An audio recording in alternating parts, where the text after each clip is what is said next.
అలాంటి రైట్ లక్ష్మణ్ గారితో మాట్లాడదాం. సో లక్ష్మణ్ గారు, సో ఎలా అనలైజ్ చేస్తారు ఇటు ఏపీ పాలిటిక్స్ కావచ్చు, ఇటు తెలంగాణలో జరుగుతున్నటువంటివి కావచ్చు? అక్కడ చూస్తేనేమో దాడులు, అరెస్టులు, ఇక్కడ చూస్తేనేమో నోటీసులు, విచారణలు.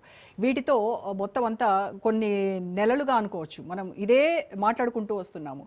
సో ఎలా చూస్తారు మీరు? ఇప్పుడు ప్రజలని తప్పుదారి పట్టించుకుంటూ వెళ్తున్నాయి రాజకీయ పార్టీలు. ఎందుకు ఆ మాట అంటున్నానంటే, తెల్లవారికి తీసుకోవడమా వీళ్ళ బాధ్యత, లేకపోతే ప్రజల క్షేమం కోరటమా వీళ్ళ బాధ్యత? అలాగే కక్ష సాధింపు ధోరణి పెట్టుకొని లేనిపోని కేసులు పెట్టుకోవడమా వీళ్ళ బాధ్యత? సీన్లు క్రియేట్ చేయడమా వీళ్ళ బాధ్యత? కాదు కదా. ఎందుకు ఇంత దిగజారిపోయే రాజకీయాలు ఇవ్వాలంటే, రాజకీయాల్లోకి రాజకీయ పరిణత ఉన్న వాళ్ళు, లేకపోతే సేవ చేయాలనే వాళ్ళు రావటం లేదు. మొత్తం వ్యాపారవేత్తలు, డబ్బులు ఉన్న వాళ్ళు మాత్రమే వాళ్ళు వస్తున్నారు. ఒకప్పుడు చూశాను నేను చిన్నప్పుడు, లెఫ్టిస్టులు ఎమ్మెల్యేలు అయితే ఎలా ఉండేవారు, ఇవాళ పరిస్థితి ఎలా ఉంది? ఇవాళ లెఫ్టిస్టులు అప్పుడులాగా ఇప్పుడు లేరు అనుకోండి. కాకపోతే అప్పుడు ఎలా ఉండేవారు ఎమ్మెల్యేలు అనేవారు, ఏమైనా కాంగ్రెస్ పార్టీ వాళ్ళైనా ఎలా పనిచేశారో చూసాం.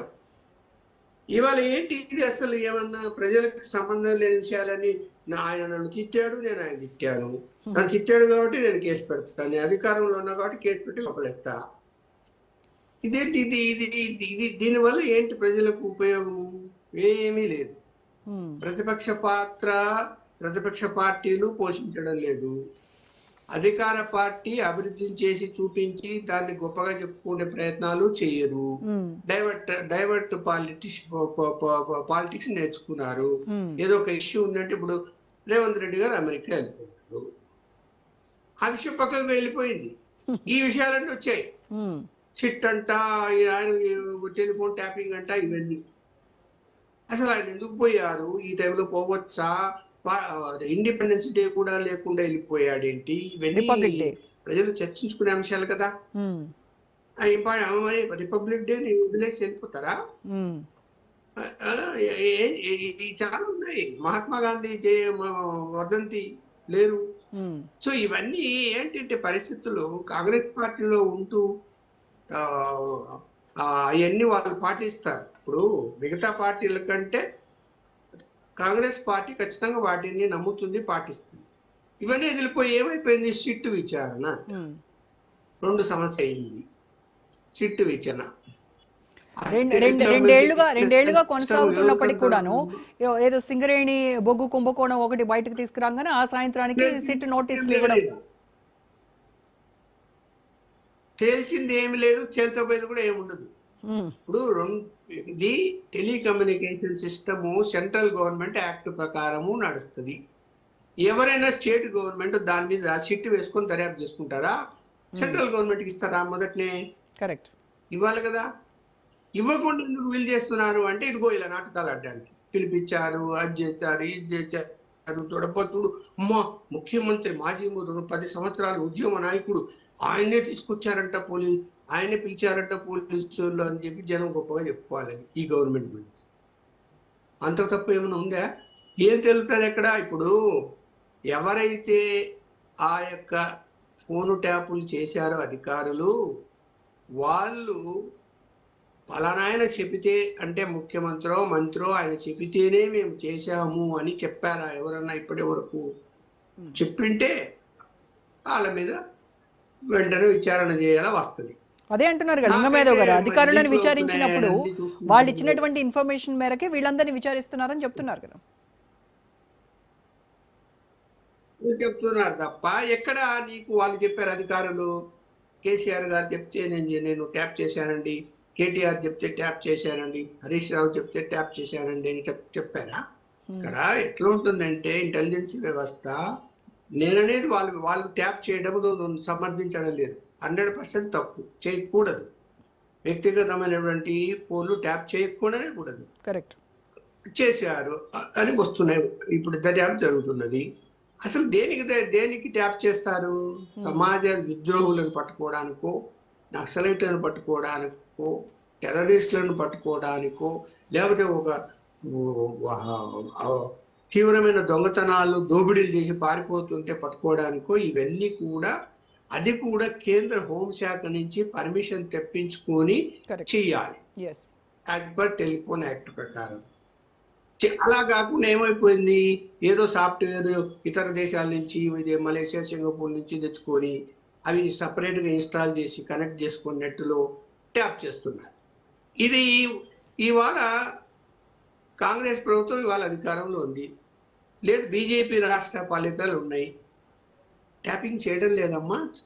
చెప్పమనండి చూద్దాం. కరెక్ట్.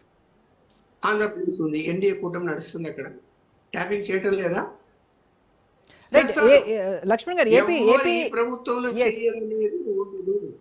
ఏపీ రాజకీయాలను ఎలా చూస్తారు అంటే అక్కడ కూడా దురదృష్టవశాత్తు ప్రజల సమస్యలు పక్కకు పోయి అక్కడంతా పార్టీ సొసైటీగా సమాజం మారిపోయింది, మొత్తం అంతా చీలిపోయింది, కులాల వారీగా పార్టీల వారీగా అందరూ చీలిపోయారు.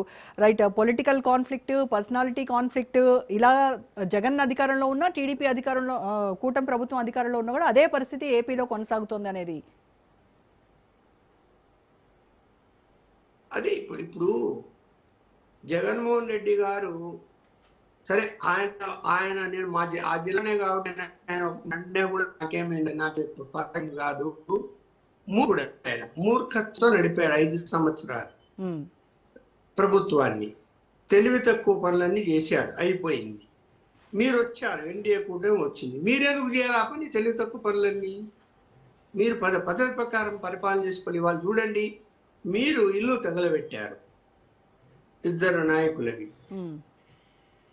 ఇలా శాంతి భద్రతల విషయంలో ఇలా ఎవరికి పడితే వాళ్ళ చేతుల్లోకి శాంతి భద్రతలు తీసుకుంటే పెట్టుబడులు వస్తాయి కోట్లు అంటున్నారే, ఎలా వస్తాయమ్మా? ఇట్లా శాంతి భద్రతలు లేవు ఈ రాష్ట్రంలో అంటే వస్తాయా?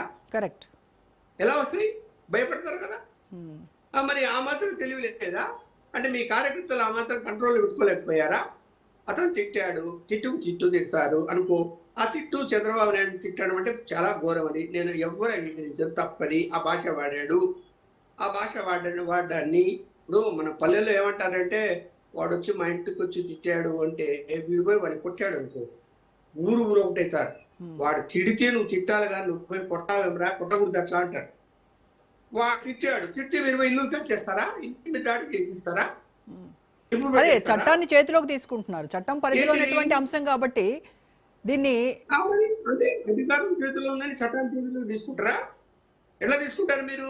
అరే మీరు అభివృద్ధి కోరు మా ఎన్డీఏ కూటమి చెప్తున్నారు, కేంద్ర ప్రభుత్వం సహకరిస్తున్నది, ఎన్ని మీకు నిధులు కావాలో ఇస్తున్నది, అన్ని శాంక్షన్లు చేస్తున్నారు, ప్రాజెక్టులు ఇస్తున్నారు, చక్కగా ప్రశాంతంగా కూర్చొని అభివృద్ధి చేసుకోక వాడు తిట్టాడు ఈడోదో తిట్టాడు అని దాని మీద కేసులు పెట్టి వీడిని అరెస్ట్ చేసి వాళ్ళని అరెస్ట్ చేసి ఏమవుతారు అమ్మ? అంటే రెడ్ బుక్ లో కేసులు నిలబడే కేసులా? రెడ్ బుక్ లో రాసుకున్నారు కదా సార్, రాజ్యాంగం బుక్ పక్కన పెట్టేసి ఎవరి బుక్ వాళ్ళు రాసుకుంటున్నారు కదా. అదే తప్పు, ఆ పదం వాడడమే ముందు తప్పు, రెడ్ బుక్ అనే పదం వాడడమే తప్పు. అవసరమేముంది? చట్టం తన పని చేయకపోతుంది, ఎవడో తప్పు చేసేది అనుకోండి, పోలీసులు ఉంటారు, వ్యవస్థ ఉంటుంది, కేసులో పెడతారు, లోపలేస్తారు. నువ్వు చెప్పడం ఎందుకు?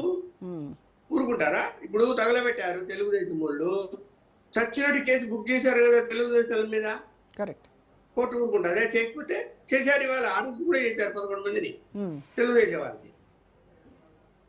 మరి మరి మరి నువ్వు చెప్పాలా?